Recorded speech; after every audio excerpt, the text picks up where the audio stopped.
think it's a US brand. Yeah. But this shows, I think, how you've always had an orientation to think slightly differently or innovatively. Yeah. What happened with Buc-ee's? So this was during the time when I was running that business, shipping products for other companies, right? Buc-ee's is a gas station brand with only 50 locations. And from those 50 locations, they do billions of dollars of revenue. I say gas station, they're between 40,000 and 80,000 square feet. Wow. They're massive. They have an amazing brand, an amazing logo, and they just have a lot of trust from their customers. But these gas stations are like, they're on the way out to these road trip destinations. They're out in the middle of nowhere.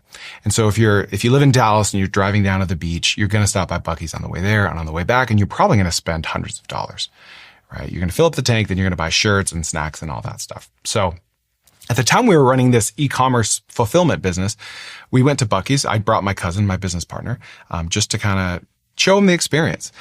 And we were just having a conversation. I remember exactly where I was. I was like under this underpass, this huge underpass in DFW. We were driving home. And I said, man, these guys must kill it online.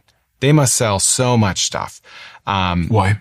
Because I knew that Disney sells like billions of dollars of t-shirts on their website, right? I read a stat recently. So I kind of just took that data point, connected it to Buc-ee's and said, all right, Buc-ee's is a fraction of the size of Disney, but they have the same amount of brand loyalty.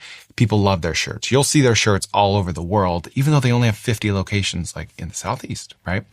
And so we went to their website and there was no shop button. There was no place to buy their stuff. And I was just like all the light bulbs were going off at once, right? It was like, oh my gosh, okay. We need to reach out to them. Like we need to bring them online. I just had all these ideas and